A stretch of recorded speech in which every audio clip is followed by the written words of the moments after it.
Ever wonder what married men think? Well, I do.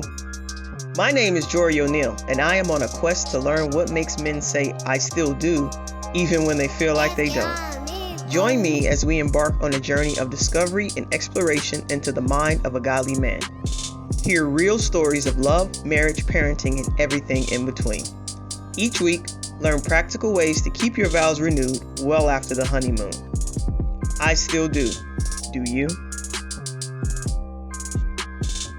Hold on, don't record yet. Too late.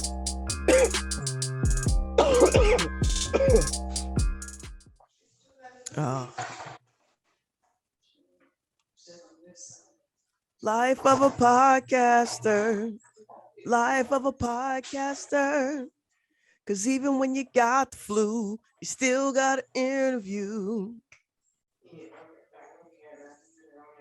I'm sick, y'all.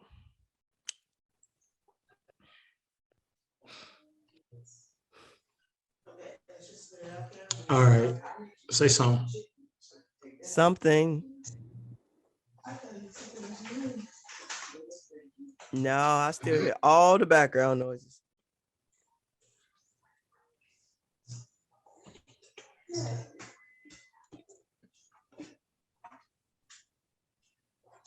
Yeah, I don't. It's not. My Bluetooth is not connecting like you said it is. Did they leave?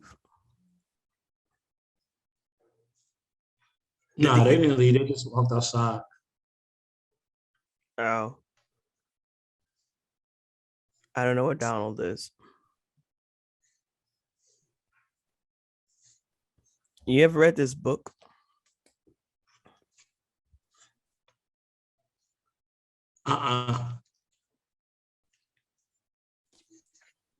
It's good.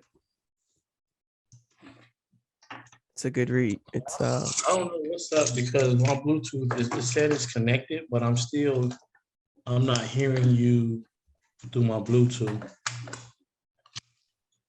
me see if I can. Hey. Give me that.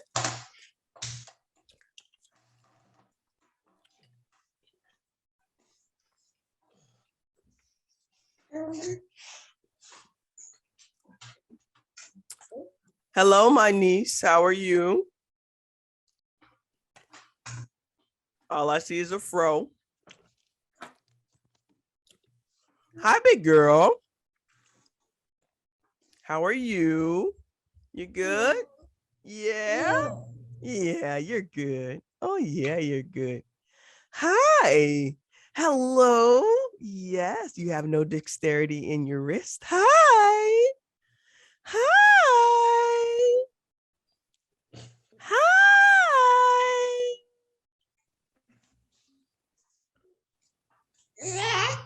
Hi. Ha. Ha.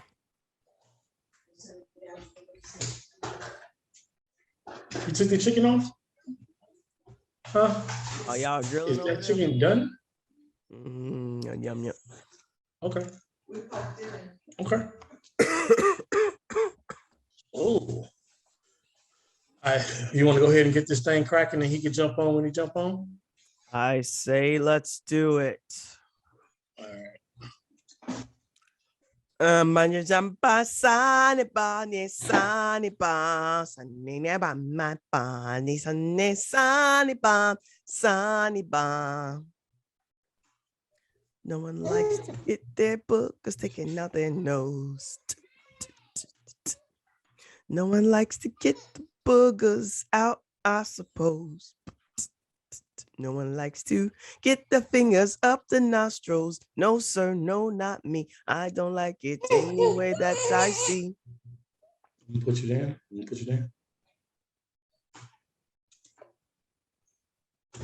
you don't gotta put me down. Just get your fingers out my nose, man. Where they going? Who that? Okay, all right. Is y'all making me food? Ain't nobody got no food for me. I'm eat my finger. That's fine. Maybe they'll get the hint. Yeah, because I can cut this light off. Let's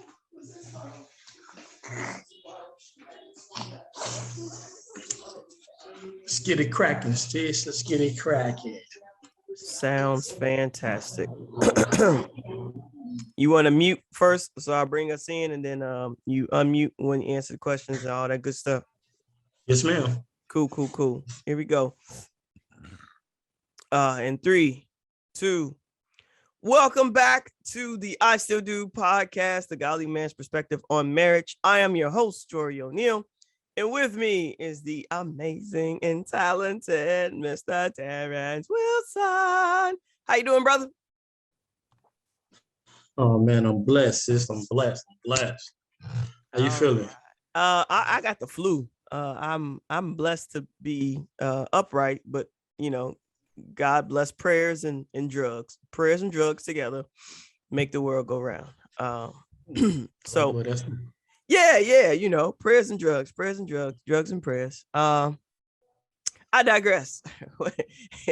Today, we're actually gonna dig into a very interesting conversation. We're gonna talk about fighting today. Yes, we're going to talk about fighting. We're going to talk about what does it mean to fight fair in the marriage, right? What does it mean to fight fair in a marriage? So, first question, Terry, do you believe that it is healthy for a couple not to fight in their marriage? Do you think that's healthy? Absolutely not. I don't think it's healthy at all. I think if you're not fighting in your marriage, and not even saying fighting, I'll say having disagreements, because it depends on what you say a fight is. But most people just say a disagreement is considered a fight, or argument can be heated, which could be a fight. But if you're not having that type of conflict in your marriage, then I feel like it's a lot of hitting feelings towards one another that's not being expressed. And if that's the case, then you have a big problem with communication, and that's going to cause a bigger hole in your relationship for other things to come in and just annihilate it pretty much. So is there such thing as a fair fight in a marriage disagreement? Is there such thing as fair, or how does that work in terms of a disagreement? You're talking about like you don't want things to be hidden, you don't want things to be left unsaid. Is there such thing as fighting fairly when we come to disagreements in marriage? Oh, absolutely. 100% is definitely a way to fight fairly.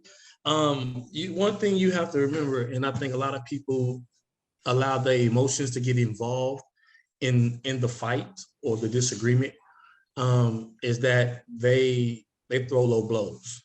So if it was a discussion that you had with your significant other, and it was like, hey, we hashed this out, we came up with a solution, it's still a sore thing to one but not to the other, then to bring that up is not fighting fair. To want to say, if you don't like what I'm saying, you can go ahead and hit the door, that's not fighting fair either. Because what if the person do leave?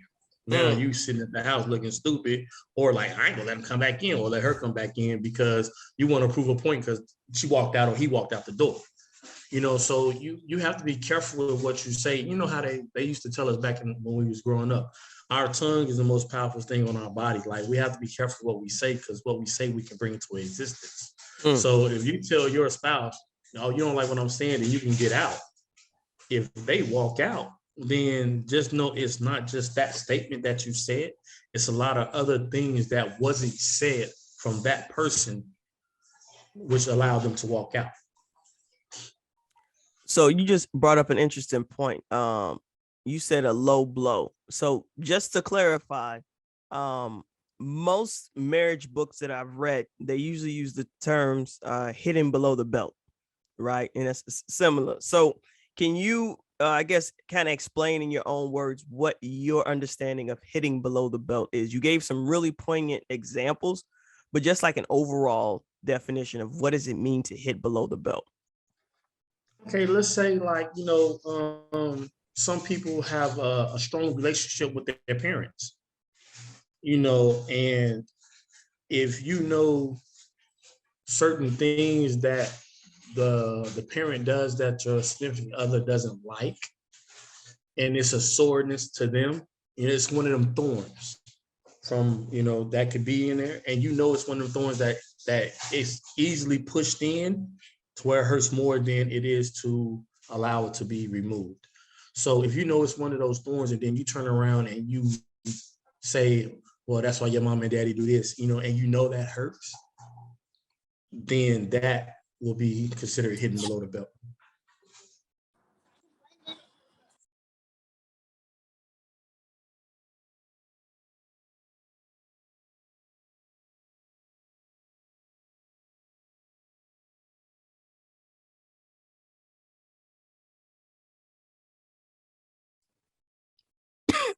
That's why I don't go off mute, because I don't remember when to come back on. Yeah, puff give up in this piece. Sound like Snoop Dogg up in this book. Oh boy, I'm glad we're not recording. Yes, Snoop Dogg has his from deliciousness that he gets to inhale. I have inhaled germs from a 6-year-old. So we both inhaled, we both cough, but for very, very different reasons. Welcome, Donald. Thank you so much for blessing us with your presence. As abrupt as it may have been, we are talking today about fighting fair, and I would consider that a low blow. I would consider that being hit below the belt. I would definitely. He doesn't even know what we're talking about, but he just came in swinging. I don't even understand. I'm so in my feelings right now, sir. I don't know. So we're talking about fighting. Thank you so much, Donna, for joining us. Listen, people, this is real. Like real life, time does not exist when you have multiple children. It doesn't. So we're talking about fighting fairly in our marriage. And Terry just gave us his definition of what it meant to hit below the belt when having a disagreement with your spouse. I don't think you heard any of what he said. Maybe you caught the tail end of it. So if you could you share with us, what do you think it means, or what is your understanding of hitting below the belt during a disagreement with your wife? I think hitting below the belt means that you've taken the conversation to a place of intentionally wanting to see the other person hurt, instead of the conversation to a place of finding a solution. To the point of where very good and well what the triggers are. Very good and well what has been said previously in conversations that will make things worse, but you don't care and you just go there anyway. Thank you so much. You guys are pretty parallel in terms of your understanding and what your definition, explanation was of hitting below the belt.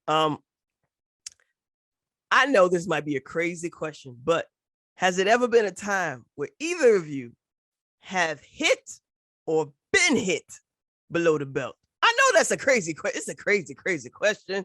Just throwing it out there, just in case, to drive the conversation. Just, once you say no, we can move on. But have you ever hit somebody or been hit by somebody below the belt during a disagreement? So let me go first, cuz. Yeah, you can have it. You can have it. I don't want to see it. I think because my wife is not listening to the podcast, I probably can't say the answer I want to say. No.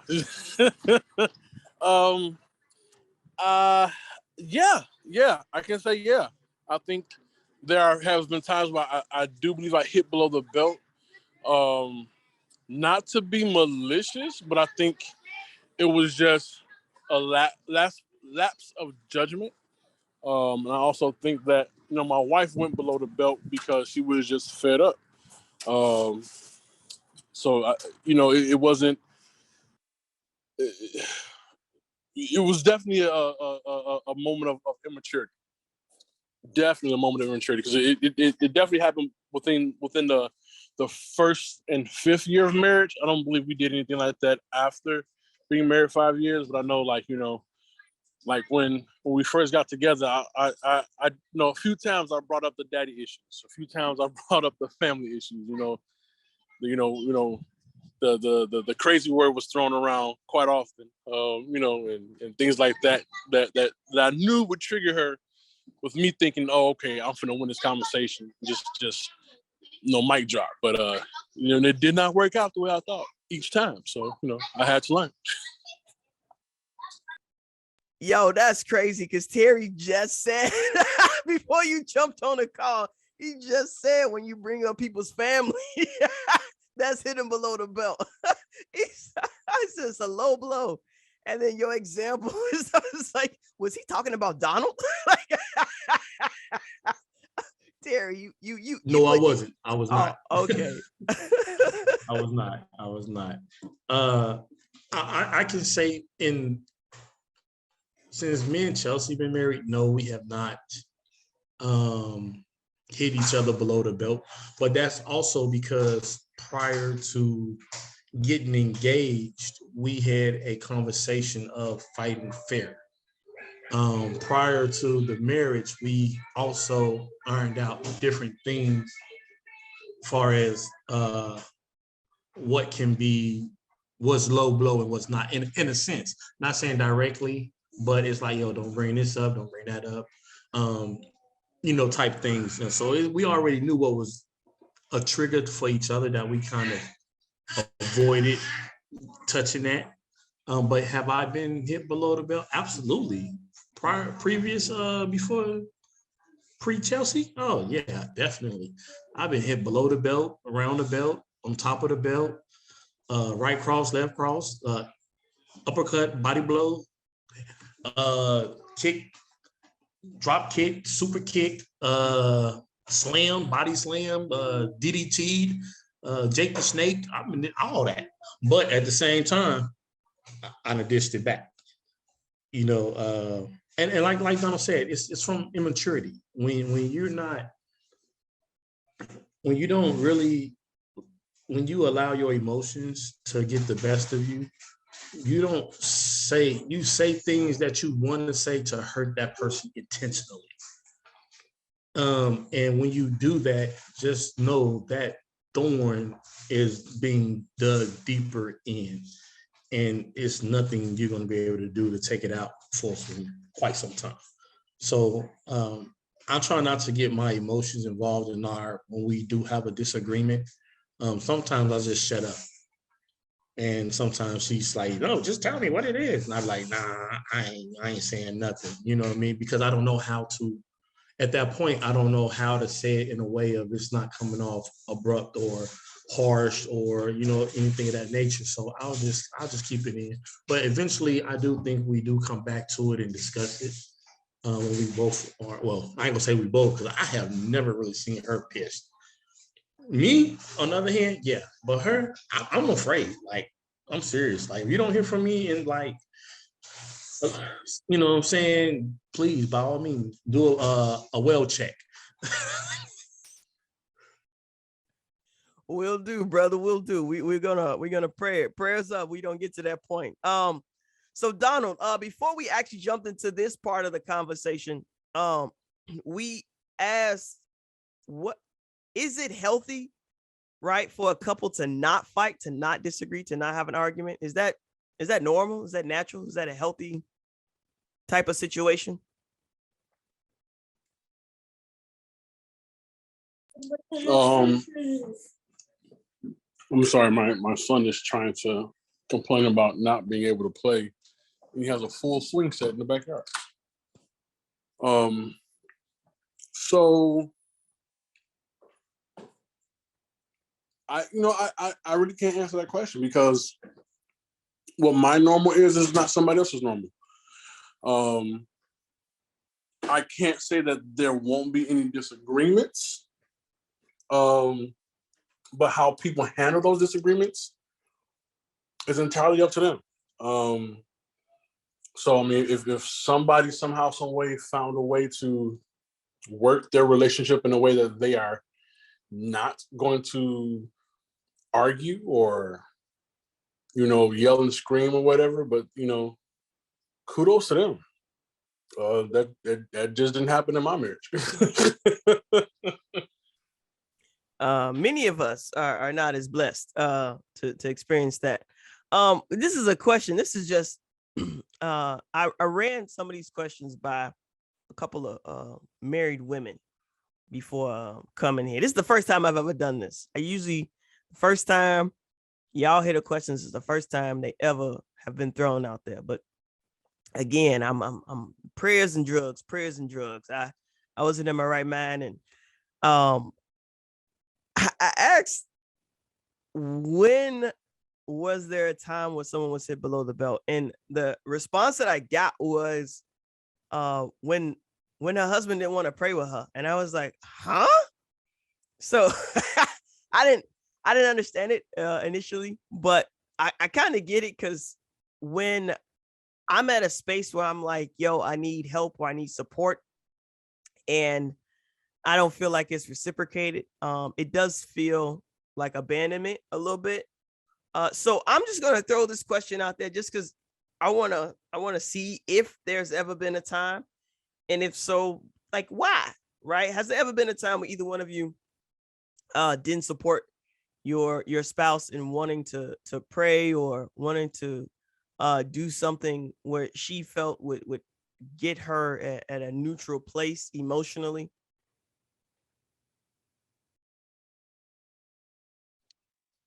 Like for me, and we had to work this out in our marriage like multiple times, but I felt inadequate every time my wife was like, I need you to be the pastor of our family. And I'm like, woman, I ain't no damn pastor. I curse, I drink, I do all this stuff. What you mean you need the pastor of the family? But I don't think she understood how to communicate that to me, in the sense that she needed me to be the spiritual support and not just the physical and financial support. She needed something. She needed me to stand with her spiritually to help her deal with whatever she was dealing with at certain times. And I felt that I was doing that. Like I wasn't, I wasn't preaching sermons or anything in my house, but I prayed when I saw that she was having a hard time. I would pray with her, pray for her. But it took us a while to really get to the point of that expectations. And I, from my mindset, I don't think that that's a low blow. I just think it's unmet expectations, unmet desires that you want your spouse to do for you, or like you said, with you, and it's not being met and or reciprocated. There's nothing malicious about that. There's nothing, intentionally trying to harm you. It's just this other human being has their own mindset of what their expectation is, or what your expectation of them is, and it just isn't being communicated to them in a way where they can understand. Or if it is, they just don't know how to meet that expectation. Okay. All right. So this goes back to communication and managing expectations properly. Okay. Terry, has there ever been a time where you felt like you weren't able to or didn't want to be the spiritual support in your marriage? Well, of course, we have two different faiths. So the way we deal with things as far as prayer is when we eat.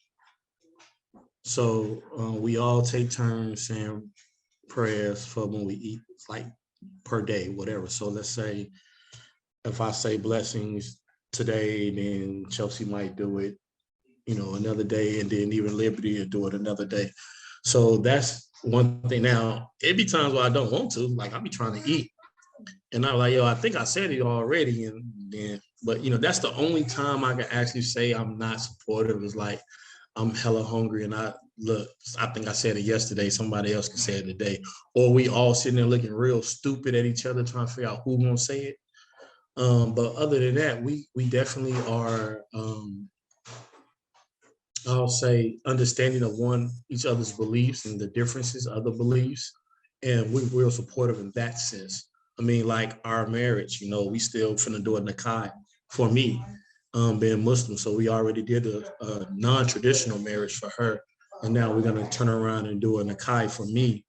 So, and things of that nature. So we haven't got to that point. And I think, once again, it really starts from the foundation. Like, when you have a solid foundation from the jump, it's hard to break it, because you put everything down already. And then not only that, you didn't put weak 2x4s in it or anything of that nature. You added some real strong studs with cement in it and rebar and all that other good stuff to make it strong. So I think that's one of the things that me and Chelsea did before we even got into that mode, is we established a very strong friendship. Then we established a relationship in the sense of where, what's the do's, what's the don'ts. I mean, these are all the things that was discussed prior to us moving forward. So, and it's the first time I actually ever really brought all that out there like that. And I was really afraid that it wouldn't come out the way I wanted it to, and it did come out the way I wanted to. It came out the way God wanted it to, and the way He wanted it, it's solid. So I'm not gonna say we're not gonna have that problem, but at the same time, I think we did all the precaution, the preventive maintenance to not allow certain things to come in and start messing with our foundation. If that answers your question, I don't know if it did. I know I was rambling, but it's just something that hit me, and I felt like, just go ahead and get it off. Why not? No, it rounded it out the question pretty well. But you start talking sexy language, you start talking about rebar. Rebar. I gotta build his heart, man. He's like, oh, he's talking dirty. You better stop this. This is a family show. It's like cemented. I was like, yes, I love all that. Getting back to seriousness, folks. So I would like some advice, not me personally, but any humans out there. I know usually at the end, I ask you to kind of give me some practicals or whatever. I actually want some advice. I want some preemptive advice for folks who might be in these certain situations, right? So here's the first situation. How would you advise an individual, a man, a godly man, right, who is in a situation where maybe his wife keeps pitting him against his children? So what I mean by that is, like, the spouse, right, the wife uses the children as kind of like chess pieces in this strange manipulation game of some sort, right? So like kids, they go to dad for something, and then they go to mom for something like we used to do when we were young, right, Terry? Like we go to dad, but only like as like kind of like a warm up to go to mom, because we figured, like, all right, if we go to dad second, it's better, because if we go to him first, he's gonna say, go ask your mom. But if you go ask mom first and then you go to dad, you say, go ask your mom. Well, I asked already. Oh, what she said this, right? But we didn't ask her everything. We giving daddy all the details. We gave mom some superficial stuff so we could get a yes, so we could get the real yes from that. How do you, right? And I know that there are marriages out there where the children they go back and forth like this little wedge in between the husband and the wife, as opposed to what I like to establish in my household. I'm like, listen, I made 2 vows: Jesus and your daddy. So when y'all turn 18, y'all got to go, bro. Y'all got to go. No, I'm joking. Half joking, maybe a little joking, a quarter joking, a sixth. But what advice would you give to an individual who finds themselves, I guess, in the middle of this manipulation game between their wife and their kids? I haven't been in a situation similar. I haven't been in a situation like that, but I have been in situations to where it's been the step parent. So like right now, we actually have a good understanding in my role as far as dealing with her daughter, which is my daughter as well. And it took a while for us to get to that point because she's been so used to doing everything on her own. It's just been her and her daughter. But one thing that I had to explain to her, like the things that you do for your daughter is certain things that I wouldn't do because she has to grow to a certain level. You know what I mean? Like, so a lot of times kids are a lot smarter than what we think. And then when we play to a level we feel like they should be at and not where they're going to be, then they take advantage of that. And then as far as playing the parent against each other, you really have to have that line of communication, that united front from the beginning. Like soon that the kid is able to say, "Can I?" They have to know already. Like, okay, I know I'm not going to get an answer until both of them figure it, to both of them talk. Unless it's something real minor, like kind of piece of candy. Yeah, go ahead, get some candy. But like Chelsea from jump let me know that Liberty couldn't have sweets. Like she wasn't eating sweets when I came in. It was no sweets whatsoever. Now, don't get me wrong. I did go against that every now and then because, if I had that time where me and Liberty was out doing our own thing, then yeah, I made it throw a bone in here and there. But, that was also me trying to get into that comfort zone to where she could start talking. But it wasn't something that, I do say, hey, man, you better not tell your mama that. That's when we go do some other stuff, like go eat something en route to the house. We try to hurry up and eat it, drink it, or whatever. And I'm sitting here telling on myself because she's right in the kitchen. I'm like, damn. But yeah, like bust it, buddy. But it's cool though, because you have to have that united front regardless. Like you cannot allow, because like you said, the Bible even said once we find our mate, our kids, it's our mates. It's us and our mates. Like everybody else comes second to the mates. Society on the other end says, no, your kids come first. And then you have to look at that sense, because one of the things that I used to believe that too, that kids came first. But then somebody told me, like, if you was to lose your child right now,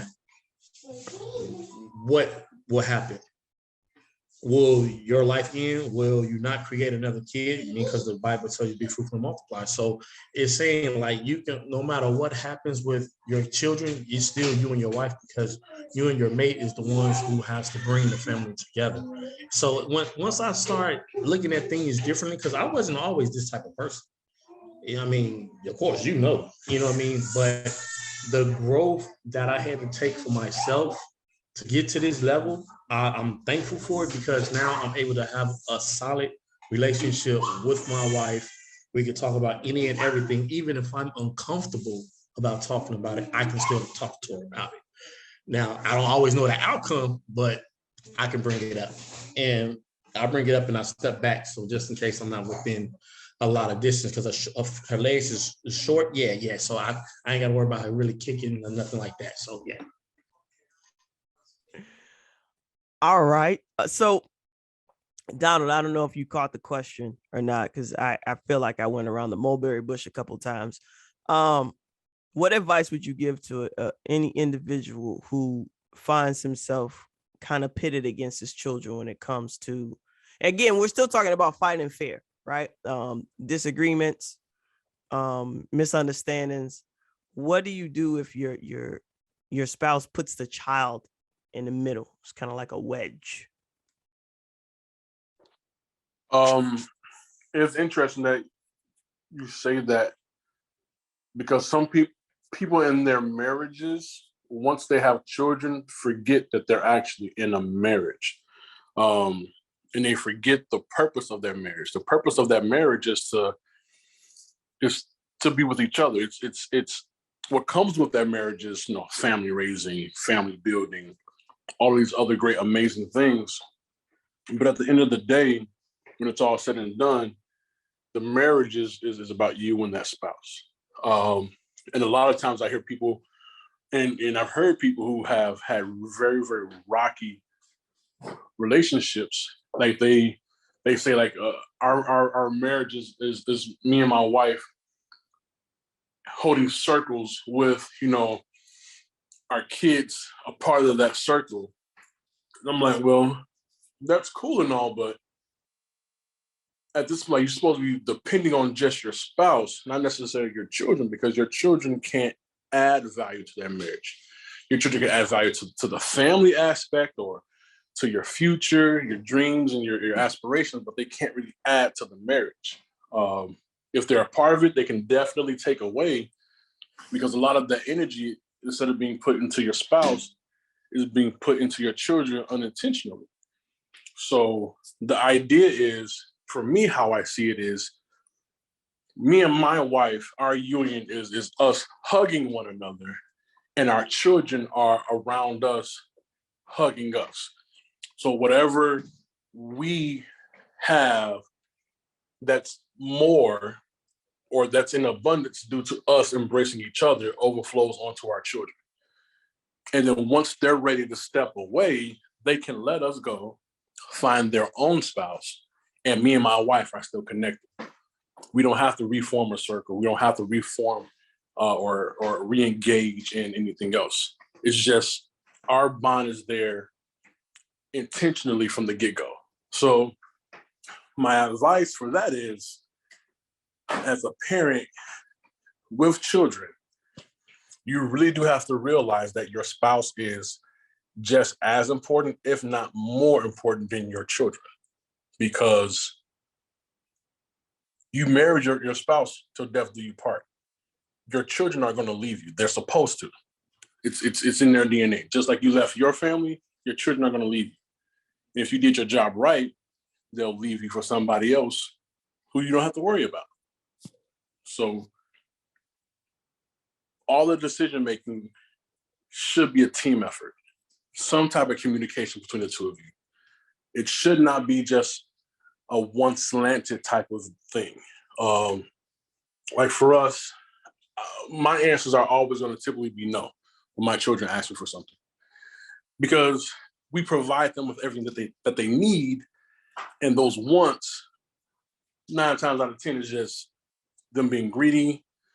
They want some extra things that they should not have, or we just don't have the finances to splurge on something that they just don't need.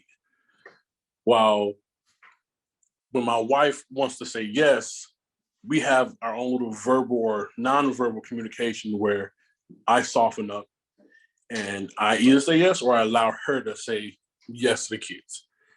Now, sometimes it's vice versa. When I think that they should have something and she says no, then, you know, it's the same thing. But there is a communication set that we know the two of us know what's best for our children. We will communicate with each other to let each other know what's okay and what's not. And granted, we have small kids, so we don't really know what the future holds with, you know, these decision-making things of them going out and wanting to be with friends and everything else like that. But right now, the system works for us because we just communicate and know that, you know, we've already provided them with what they need, and they really don't ask for much. But I think in the near future, I think if somebody were to ask me, like, so for instance, they're in teenage years. If Coco will be like, hey, can I go over to my friend's house? More than likely, I'll probably be like, hey, Jordan, can Coco go to my friend's house? And then we'll just say, what do you think? Sure, okay. So something like that. So they can't think to just use mom against dad, just, you know, be obnoxious in that manner to know that they have to come to both of us. All right, so I'm going to try to surmise all this. Let's see. Drugs and prayer. This episode might be called Drugs and Prayer. No, I'm joking. So what I hear you saying, both of you, is that one, a solid foundation has to be set from the beginning.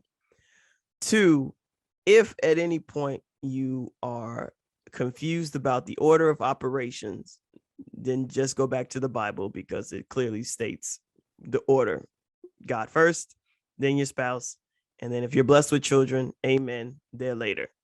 Donald gave a great analogy of hugging, a hugging circle. Your children do not add value to your marriage. They add value to the family. You and your wife are one.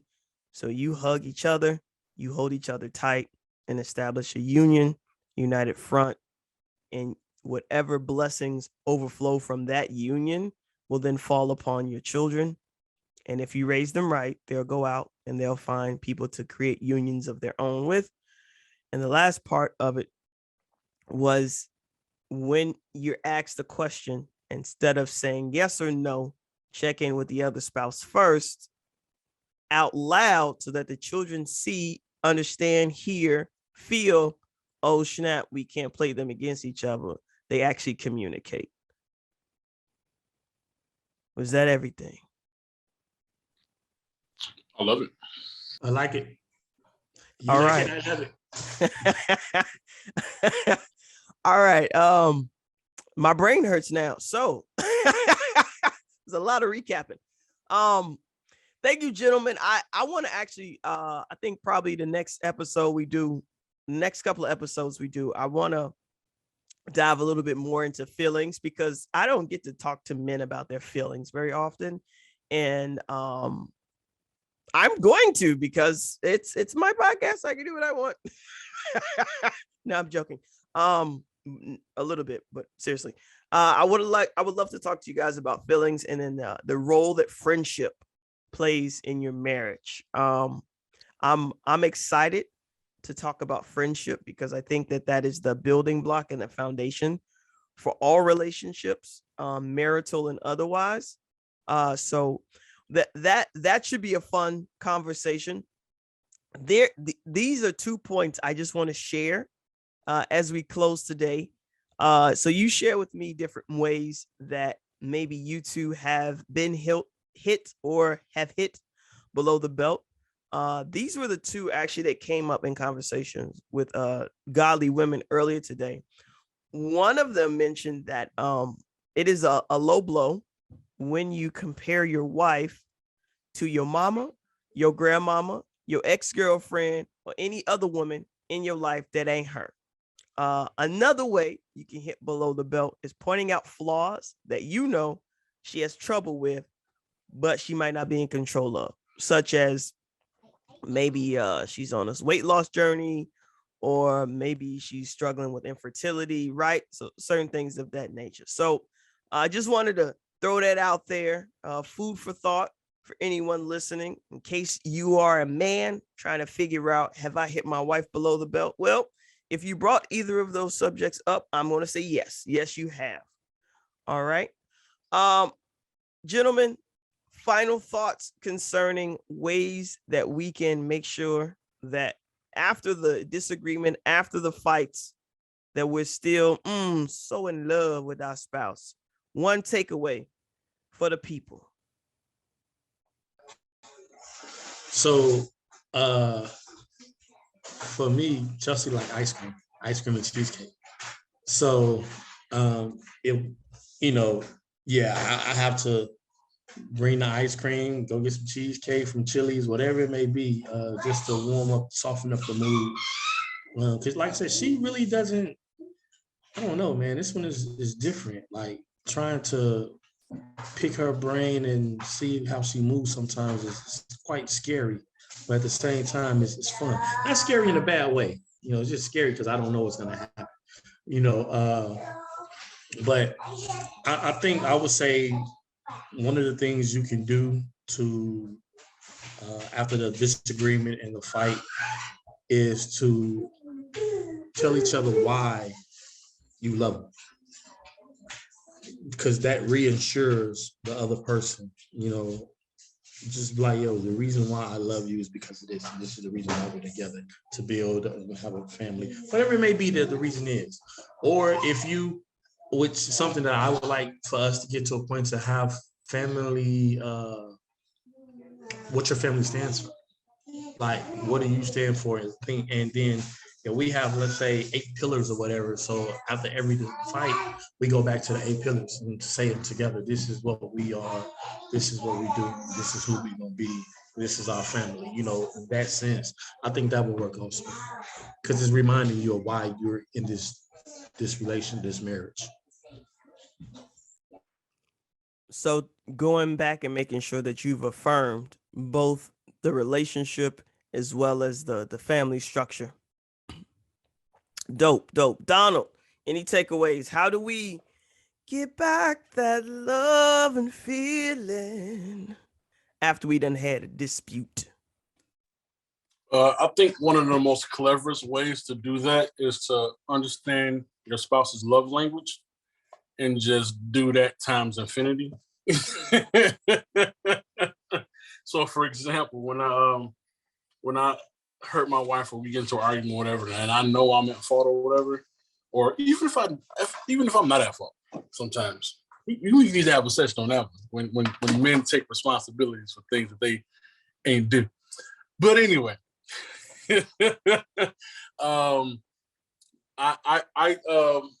I stay up all night and I clean the house. So her love language is acts of service.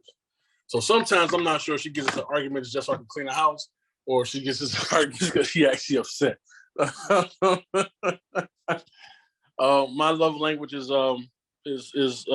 touch and quality time. So, whenever she wants to apologize to me, she just, puts the kids to bed a lot earlier or locks them upstairs in their room or something like that. So, and then, when your love tank is full, it's kind of hard to stay mad. So that's my quickest advice. I know it's a little gimmicky, but it worked.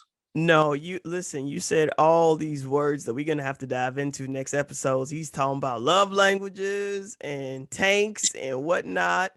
But I love it. I love it. Fantastic. And you know what? I think this might be the second episode I've said this, but Jordan might be the smartest woman in the universe. She's like, oh no, we had an argument. I'm so sad. I know my house is going to be sparkling clean in the morning. Oh, God bless. Like, yeah, that's wisdom right there. Oh man. Oh boy. I really sometimes I just want to sit at her feet and just learn, because yo, she got all the good tricks. You know what, Donald? We actually might start this Godly Women's podcast joint, because I'm gonna need her to school all these women's out there on how to get a man, how to keep a man, how to love up on your man. I don't know about locking the children in the room though. We gotta work on that. But everything else was great. All right, folks. Well, hopefully you learned something. You got some laughs, some insight, and some practicals that you could use to transform your marriage. Thanks for tuning in to I Still Do, the Godly Man's Perspective on Marriage. I'm your host, Jory O'Neal, with dynamic duo Terrence Dwayne Wilson and Donald D. Owens Jr. See you next time, folks. Peace.